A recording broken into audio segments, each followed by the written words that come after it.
Thanks, Andy. Good morning, everyone. I'd like to start with thanking Andy for his role within NDTA. Years ago, when we first started out, Andy said he wants to expand beyond just being the fall meeting guy.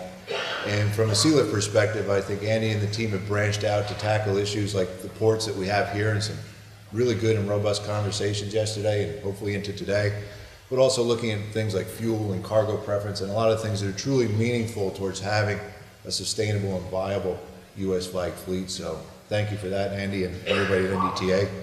I'd also like to thank Christopher Newport University. It's my first time here. It's a wonderful facility. There's a great vibe around the place, so it won't be my last time that we come here. And also AAPA and all the participants from yesterday and attendees for it. We covered a lot of ground yesterday, but clearly highlighting the importance of strategic ports and supporting our national military objectives.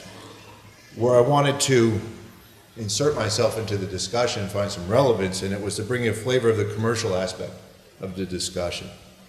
I was pleased yesterday to lift a few quotes from some of the presenters, which included statements like the importance of commercial viability of ports, military and economic intersections, changes and vulnerabilities to commercial industry. Our risk is your risk. With NDTA being an educational forum, I want to then spend some time trying to look at the big picture. I'm going to start by zooming in to say, okay, what's driving commercial industry? Then what are some of the specific things that we may have a perception of where they were in the last 5-10 years, but maybe it's changing going forward and presents new risks, opportunities, or vulnerabilities. So sharing those challenges and making sure that we're looking forward and not solving the problems of the past is where I'm looking to go with this. My first challenge occurred at 7:25 this morning when I put up the presentation, inspired by Colonel Leland and General Broadmeadow. The arrow that rotated was so elegant, and the SDDC thing. I was up all night trying to come up with a great presentation. And I used a great font that you'll see in certain times it's a bit challenged. So just bear with me. I hope that we can get through the content of it, even though some of the optics may be a bit difficult. So I'm starting off with the most challenging one of all. If you've had your coffee, you can read through every line and you can go through it, but those who haven't, remember the number 3%. It basically finds its way down the page, and it's a very important number. Shipping has always been driven by GDP in the past. You see the GDP forecast that we have globally around 3. 2.8, 2.9, you can be technical on that side, and it does matter because it's against a big number, but moderate growth expected in the U.S., Europe a little bit weaker, China and then slowing down in it, but overall around 3%. Container demand, around 3% also that we expect in the coming 2 years. This is a big deal for a lot of ports and a lot of people in this room, because you're coming off a past decade or so where you were approaching growth rates close to 10%. Every year, 8 to 10% that you would see. Growth compounds a lot of inefficiencies. It covers up a lot of inefficiencies that you have. It started to slow down in the past years. My personal point of view, this is not representing anything else, is that I think we've hit the point where you're starting to see this multiplier, which used to be 3 times GDP equal cargo growth, come back down towards 1. And I look at why, and I've got kids and stuff who help me with this analysis, so it's, you look at environmental things, the packaging that we used to have in all our goods. So what's inside the box? What's inside the container? You used to unstuff these huge crates. Now you go to a Best Buy and the TV is about this thick, and you just kind of walk out with it, and off you go. The products that we're buying today, miniaturized, want to carry them, the way that millennials are acting today, everything's got to be on a phone. It's services, it's less the goods, the big stuff that comes in. You look at tariffs, you look at some of the protectionism that may come in, or nearshoring effects of what there is.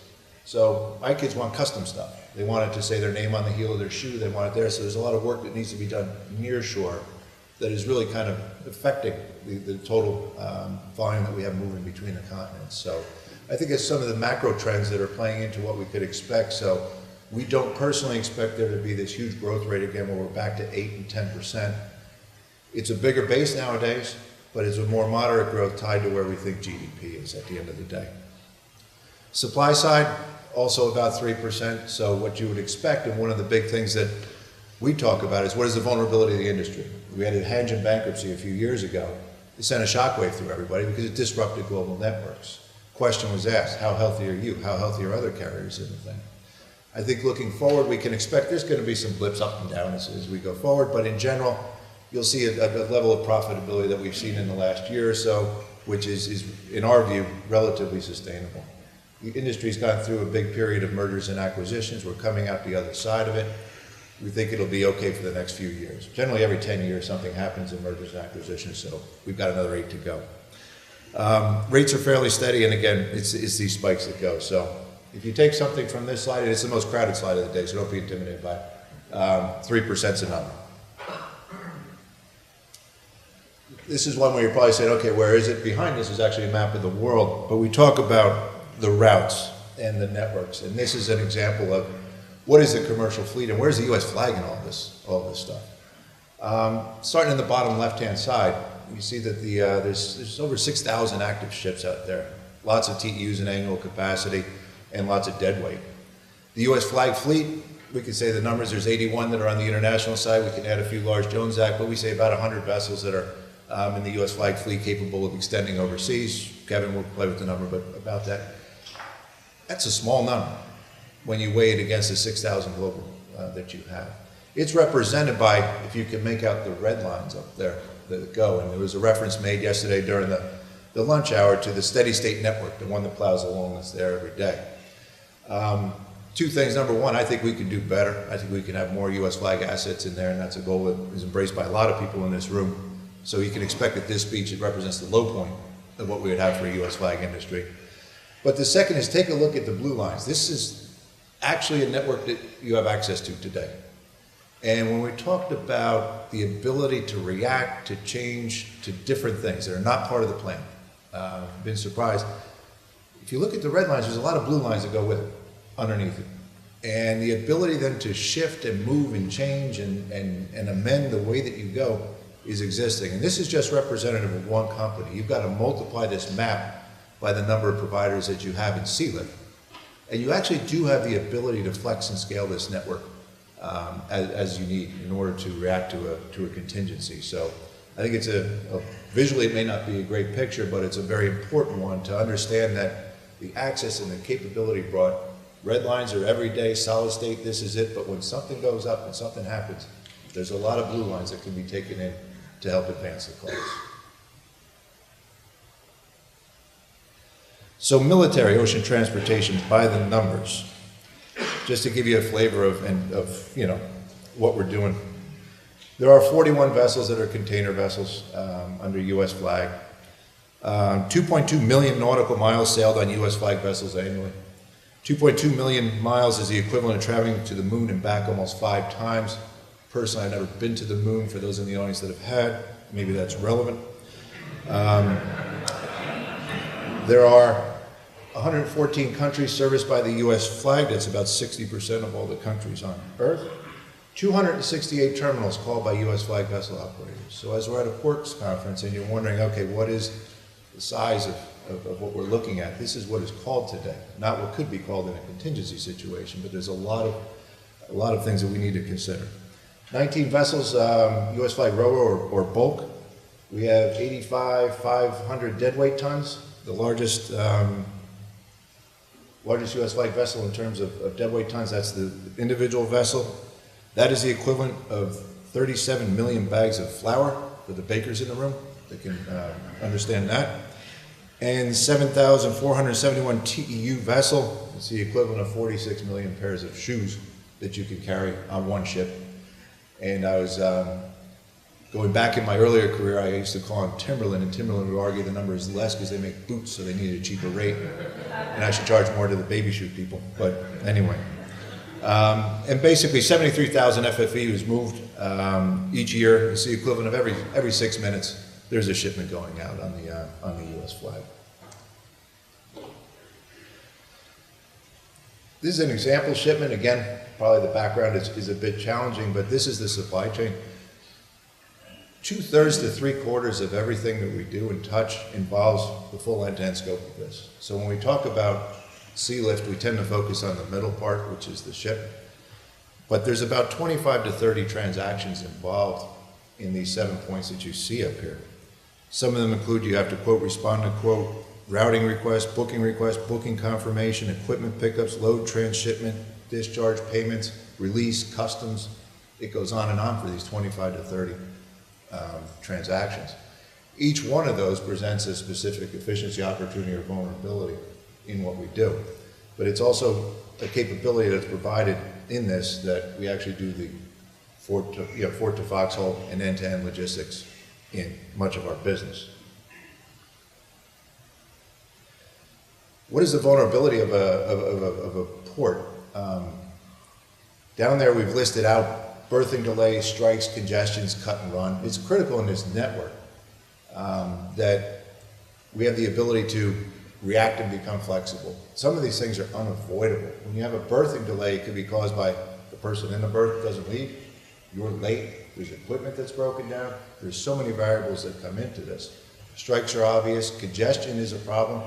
I always use a number of about 5. So if you're down for one day, it takes you 5 days to recover. If you're down for a week, it's 5 weeks to recover in what you do because things just stack up quite quickly and your access to get to it. And then cut and runs. I was down at the terminal yesterday. We visited the Maersk Hartford, which was in, and she was in port for 10 hours.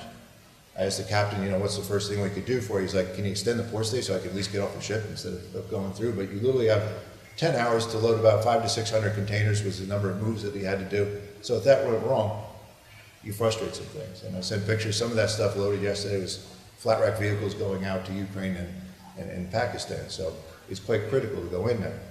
The example in the case study underneath it is that because of cargo congestion, you had to cut and run and you leave behind refrigerated containers. Refrigerated container contained a bunch of beef valued at $80,000. If you delay it a week, you know how it is when you go to the grocery store. You don't want to buy stuff that sell by date is tomorrow or even yesterday. You've got to discount it. You've got to move it through the system very quickly. So there's a lot of things that come into this machine in the ports that we seek to manage on a day-to-day basis that can really have a lot of impacts to the end product that we take forward. Size matters in shipping. We talked about it yesterday. It was mentioned by the Coast Guard that the vessels are getting bigger. I've got a view of this, but certainly it is. At the end of the day, you see that the largest ships that regularly plow the seas are about 20,000, 22,000 TEUs today. U.S. flag largest ship is about 7,500 TEUs that we have in there. You've got a widened Panama Canal. You've got increased access in the U.S. to the larger ships. Primarily on the West Coast, you can go big. On the East Coast, because of the canal constraints, you have to go a bit smaller. My view is that we've probably hit the maximum for where ship design and ship building will go globally. So this 20 to 22,000 TEU ship design started taking place about a number of years ago. They started getting deployed about 3 to 5 years ago. The people who made those business cases are now probably still with the companies. They're asked to get them out of the drawer. We're asked to put up all the information and compare them to the previous generation, which was 14, 15, 16,000 TEU ships. We've done the exercise, and what you'll find is, yes, there are efficiencies, but it's kind of like the A380 story, only in certain places. A380, widely successful, but largely in the Middle East, where you're able to use it effectively. If you look at global shipping and these large ships, think about going from Asia, subcontinent, Middle East, Europe.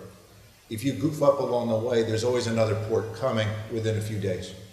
So you have the opportunity to discharge load back the whole way, and you can manage your utilization a bit more effectively. The U.S. is an island. We forget that often in what we do. We've got 4 coasts if you include the Great Lakes up in the north. Once you sail Long Beach, for example, to Asia, that's it. If you didn't load that ship, it's over. And with the ships becoming larger and larger, they're doing more of these point-to-point runs, where it may be Europe straight in 2 ports and then you're out on the U.S. East Coast. If you miss it, it's like an airline seat that goes empty. You cannot replace it. There's no place. Unlike in Asia, Europe, and where they're using these large vessels, you just wait 2 days and call up and say, let's try and drum up some demand.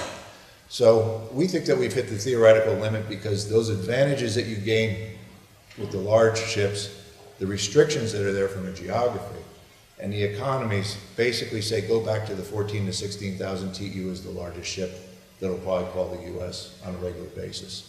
And then you can scale down from there on the more end-to-end runs, the 757 philosophy, right, of just going point to point with some things.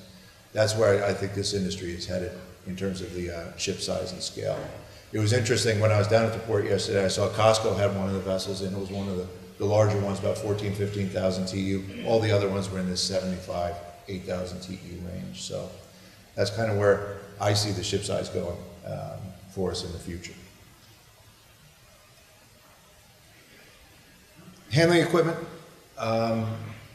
Globally, there's a push towards automation. We're a pretty slow industry to adopt to digitization and automation of things. Probably an understatement if there ever was one.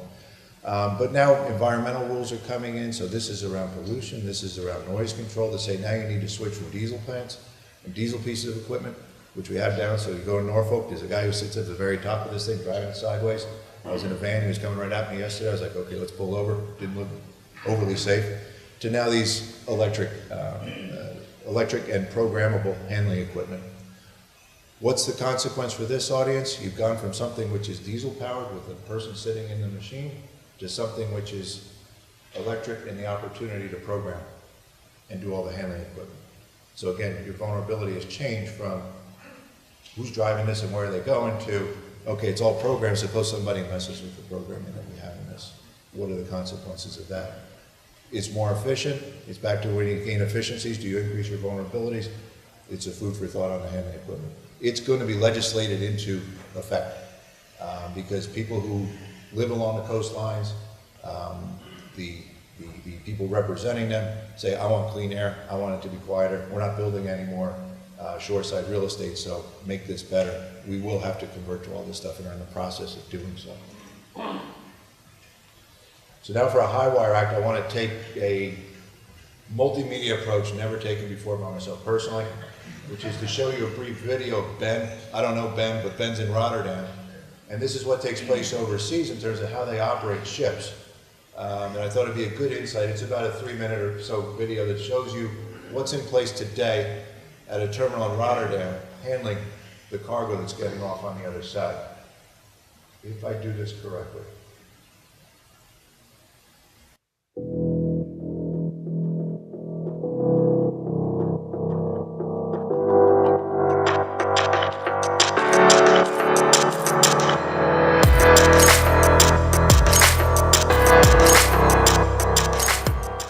My name is Ben de Notter. I'm a remote control operator at APM Terminals Maersk 2.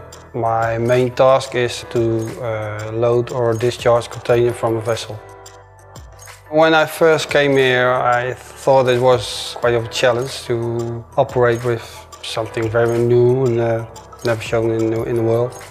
We were a little bit skeptical because there were no cabins under the crane. We thought we could do it better than an automatic crane. We are crane operators. We like to do anything manually. And when you come here, you have to trust the crane to do it automatically.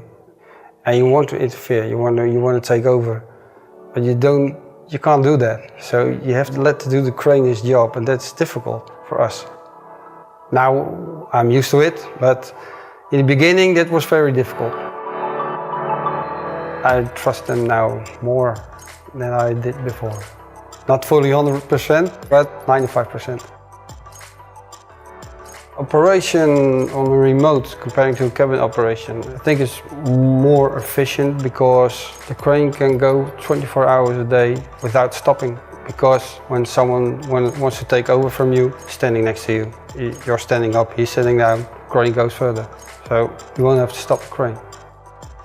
When you're working like this, you go into the building and you're immediately at the crane. And travel to the crane. You're in the building and you can pick any crane you like. You're immediately at your job.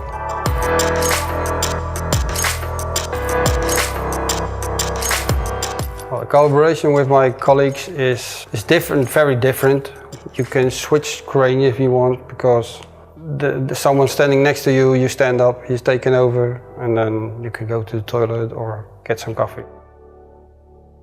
When you have an issue, you can ask your colleague, how do you manage this, or how do you manage that, when you don't know, how can I solve this?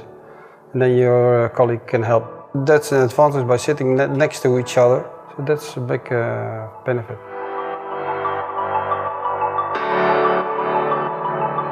The work is different because you don't feel the crane. in a traditional crane. You feel what you are doing. You feel it when you hoist up, and now you don't. You see it on the screen. The cameras, they zoom, so that's helping you a lot. You can see a lot. When they zoom in, you can see better than with the naked eye.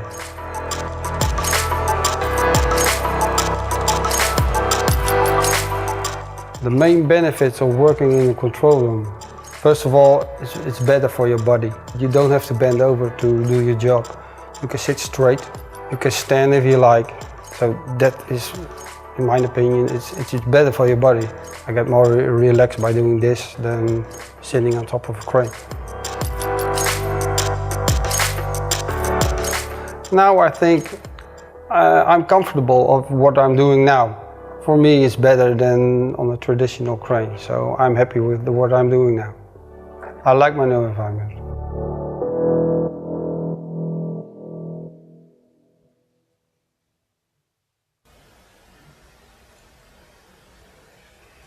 So, a different world that our crane operators are experiencing. They used to literally sit there and look between their feet down all day and do all the manual moves on a crane that used to be powered by diesel, self-sustained. Now you can see it's integrated into an entire network where basically they're plugging in and out of things. So again, back to how things work in the future. What thinking do we have to go into, particularly in stuff like the cyber arena and what effects are. You can see this is all automated. It's all being brought to him in front of it. He says it's more clear. He can do things with it.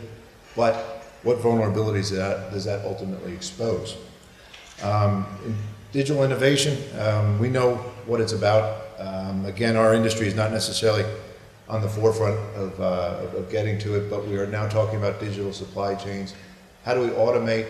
How do we make sure that we have an efficient transfer between the 35 processes I described to move a container from A to B? But it does then come back to how do you protect this network and the cyber aspect of things. It's very important for this industry going forward.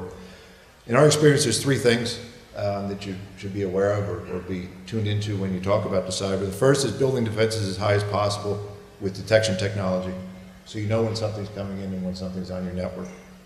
The second, it's unrealistic to have a cyber strategy where you think you can always keep hackers out, so you need to be able to isolate incidents and use layered networks. The third, you need to be business resilient and rebuild fast after an incident. So you need to have a strong approach to how you store data, back it up, and rebuild. So those have been challenges that have been put forward, but it's only going to become increasing as this industry starts to move into that arena. So with that, I thank you for your time. I hope there's been some useful points brought up, but I'm also open to any questions that you may have, that stuff I may not have covered.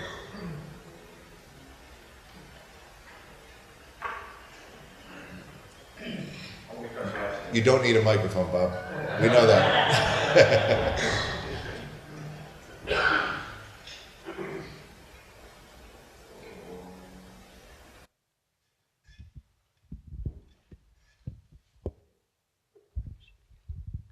First, Bill, I thought that was a great presentation. I think, to come to these events and not get a company promotional thing other than the Maersk container process. We can travel any place in the world and get a Maersk overload because there's Maersk containers every place. But anyway, I wanted to thank you for that. But the question I have, so for 2 days we've been here. I thought the conference so far has been great, but I haven't heard a single thing about blockchain. And here we are in a supply chain management discussion, dealing with ports and ships and trucks and rail, et cetera. So I know that Maersk has taken some initiatives with blockchain. I'm just curious if you could enlighten us a little bit about the implementation of blockchain. Do I do a pass off on this, or what do I do at the end? Call a friend. Yeah, so why don't you take it from there, because we are doing work with Transcom. Okay. Hi, Mark Serena, LMI at Transcom. I operate the command's tech transfer function, and we actually have a cooperative R&D agreement with Maersk. I'd also like to know what the correct pronunciation is. I hear Maersk and Maersk, so what's the right dialect? It depends on who you ask. Okay. The Danish influence. So we have a cooperative R&D agreement for about the last year or so with Maersk, and looking at the IBM platform and how blockchain is incorporated in that, and what business case might be made for blockchain in the DoD to commercial industry, and particularly the paperless transactions business. So we're looking at that. It's difficult because we have a typically trusted environment that we're dealing with, and blockchain was put together to be in an untrusted environment and to impose some trust in a process. So we think the next step in that is to look at the customs process at UCOM and to get rid of that red ink stamped and actually hand-to-hand carbon paper sort of activity that goes on with customs. So it's all R&D, it's experimentation. We think that might be a way to impose some trust and some efficiency in a process that's pretty much a traditional older one. That's just one aspect of what we're going to do. And just to add on to that, Maersk is not the only person doing this. There's several outfits out there trying to develop the technology and use it. It is super complex. Probably a task underestimated by company called TradeLens, which is now headed going out there. You have to get to every single person in the transaction and have them buy into it. Not only buy into it, but adopt a standard that they may not be using today. So the people we talked about, the red stamps that go on things, there's tons of paper that follows a transaction around. So you've got to go to every customs authority, to every local municipality, to the federal government, and get everybody to buy into this thing. I think it's going to be, because you are covering then the globe. And there's people who have these jobs for a reason, and they may not necessarily be to move freight. They may just be hand-downs to, building up empires, if you will. So it affects a lot, and I think it's going to take a few years of genuine effort before you start to open up lanes, and it'll probably open up between Europe and the U.S. and between certain points in Asia before you start getting into South America and then continents. Sinclair Harris, another LMIer. Great presentation, as was stated before. With all the automation that you're showing here today and looking into the future, talk to us a little bit about the workforce, how it's changed in your perspective, what your needs are, what you're not getting. What are you looking for in your workforce moving forward? I think it's a great question, and it's about adapting to different things. You'll notice that we're not taking a crane driver and eliminating a crane driver. We're putting him in a different environment, an environment where he could be more productive. He personally feels a bit better about it in where he stands, what's available to him. I think in general, this industry, and I'll include the ports into it, has a task in front of it about recruiting talent and making sure that we're drawing young people into it. We look at the seafarers and the merchant marine, the average age just continues to go up. We need to find people who come in who want to accept these trade jobs. So they have good working conditions, they can learn from it, they can feel personally satisfied. I think the exact same applies to ports and trucks and planes, where we have these shortages in these skilled positions. So ensuring that we're investing in the technology, and what we find is that people today we're looking to get into the industry, okay, they're younger at the end of the day, they're digital people. What are the number one needs we see, for example, on the ship? It's connectivity. I need to be connected so I can keep up with my online banking, my FaceTiming with my friends and the like. You don't want to come into an industry that has you sitting 135 feet in the air, looking through your feet, bending over all day, slamming containers into something. But if you can go into an environment where you saw what our friend Ben in Rotterdam was doing, it's a bit more appealing to them. So that's part of what we're trying to do, is take the modernization. We'll still need an effective workforce. It's a big concern. But how do we start to get people into these trades and jobs is something that we're working hard on. And a part of it is to make sure that we address the needs of people who may not be the people who are in their 40s and 50s, but 20s and 30s. Their lifestyles, how does it integrate into our industry, which can be perceived as a lot of steel and iron and old-fashioned? How do we modernize that? Mr. Woodhour, can you comment on the low sulfur fuel regulations that are going to be enacted, and because there's a touch point there for this conference with the ports. So what do you think the role of the ports will be vis-a-vis what you have to do to implement the low sulfur fuel? So if you could talk a few minutes about that, I appreciate it. Thank you, Admiral Brown. So the regulation comes into effect in January of 2020 that says we need to have low sulfur fuel, 0.5%, versus what we burn today at sea, which is 3.5% sulfur fuel. By March 1st, you're not allowed to have any 3.5% fuel on board unless you've adopted a scrubber. So along the coast of the U.S. and in ports, we already have what we call the ICA, or the environmental areas where we're burning clean fuel.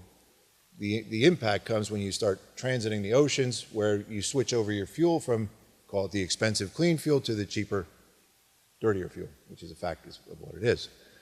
All that goes away come January 1st, and everything has to be clean fuel going across. Few of the impacts. What are the technologies that you can do? You have a choice to buy clean fuel, put it in your tanks, and make sure that you've got your engines geared to run with it full time. Or you can adopt what they call scrubber technology. Scrubber technology is a bit more than a coffee filter on the exhaust stack. It is about 18 meters high, 9 meters wide, 7 meters deep. It takes 4 to 6 weeks to install. It costs between $4 to $7 million. What does a scrubber do? It catches stuff. It does one of two things in a closed or open system. First, it could take the stuff it caught, which was going to go in the air, and it could shoot out the bottom of the ship. Personally, I'm not sure what that accomplishes at the end of the day, other than moving sulfur from the air to our oceans. The second is, it goes up, it catches it, it puts it in a box, for argument's sake, and then you've got to take the box at some point and dispose of it on land. And there's not a lot of countries raising their hand to say, I'd like to be the collector of all of your pollutants in there. A lot of countries are actually now starting to ban certain types of scrubbers with going into their geographies. So by and large, people are going to start to migrate to the lower sulfur fuel. Question, where do you buy low sulfur fuel? If you were to take the whole fleet and convert it today, there's not enough supply because people are making the heavy, more pollutant stuff. What is the total demand for our industry when you start to go to the fuel companies out there? Is it sufficient? Will they convert? We think over time, you'll just get a new normalization that says 3.5 becomes the 0.5. 5 years later, you'll just say this is the price of fuel for marine diesel. In between, what you're going to see in the short term, this is theory, this is a personal theory, is the price for the 3.5 will drop, the price for the 0.5 will increase, you'll get a very wide delta in it, costs will jump up in the near term significantly. They know you have to use it, there's a limited supply of this. So companies now are trying to figure out what is their conversion strategy, because the last thing you want to do is be the #1 store of 3.5% fuel on December 31st.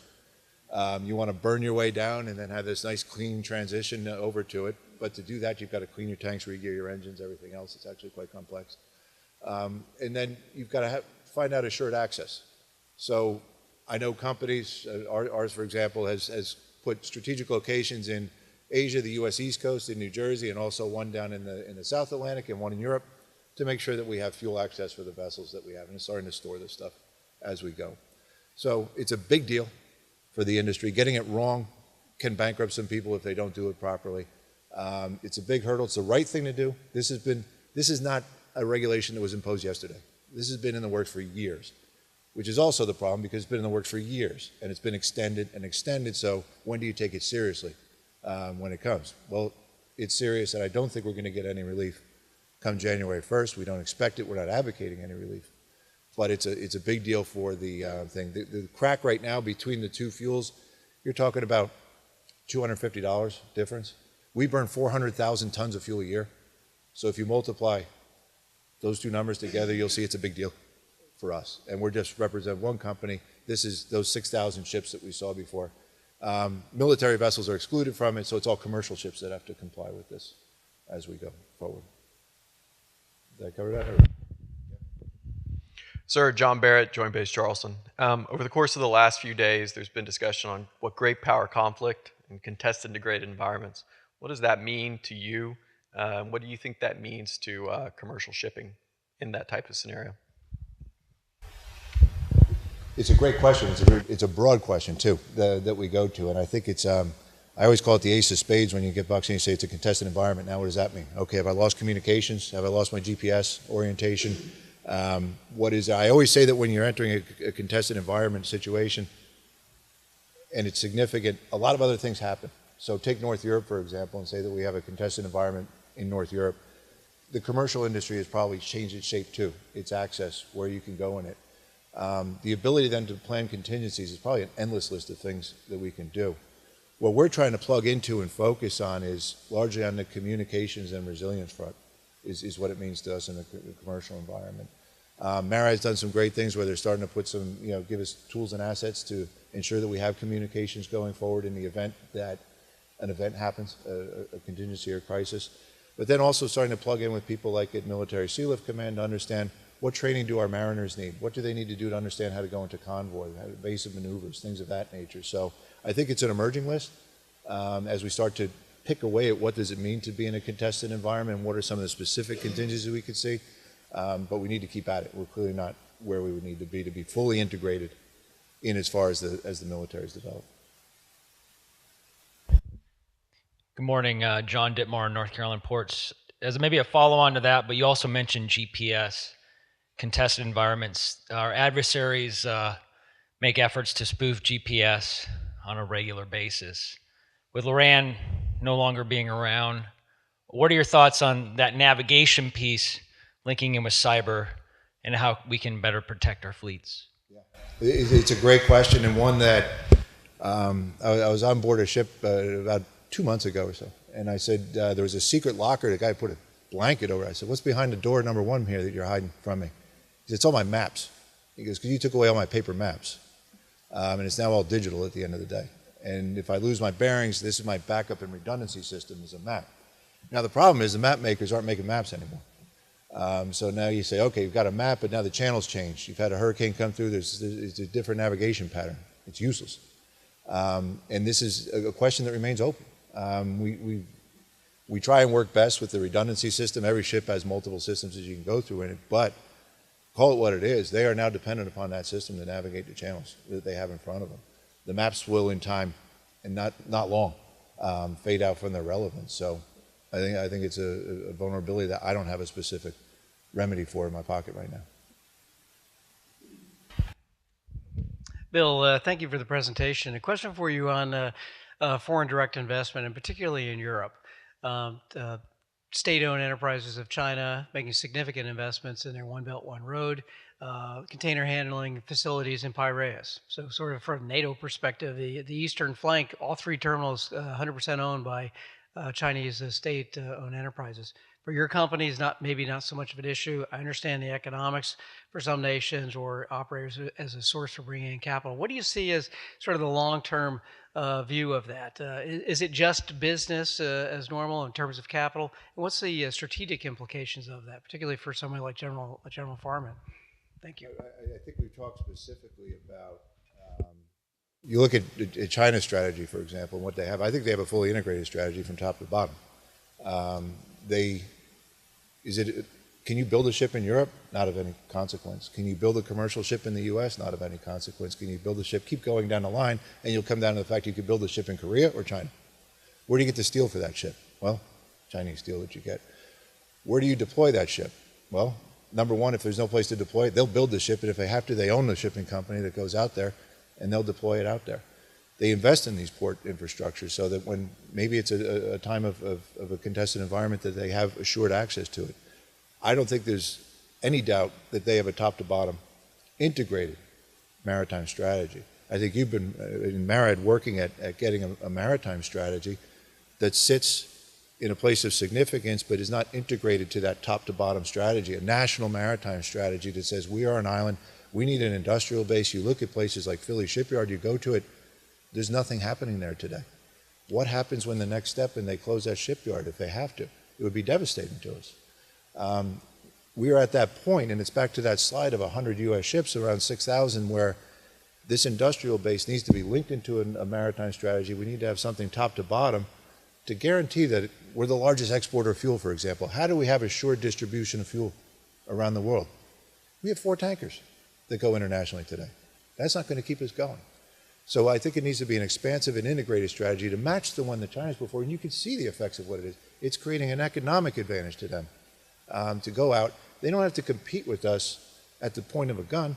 They could go out and they use their economic influence, not to trap people in debt traps, but to offer an alternative solution next to us so that they can go out and secure their favor and their economic support. So maybe a bit of broader answer than what you were looking for, Kevin, but I think I really am a strong advocate for a top-to-bottom integrated maritime strategy that you could see. And just research to China. You don't have to look far. They're very public with it, say, here's what we're doing.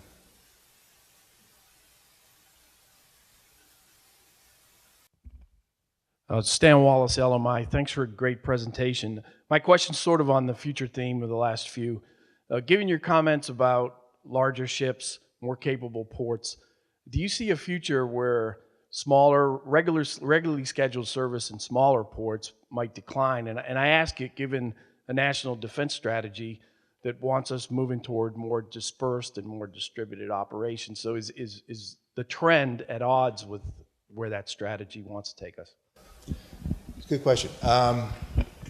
My philosophy has always been that shipping companies and ports don't dictate cargo, people dictate cargo, larger demographics. So if you, for example, more people move to the south, that's more of a demand pull that goes, it's going to go up. If they leave the northeast, for example, and move down there, it's going to shift. We follow the cargo, we follow the demand and build it from there.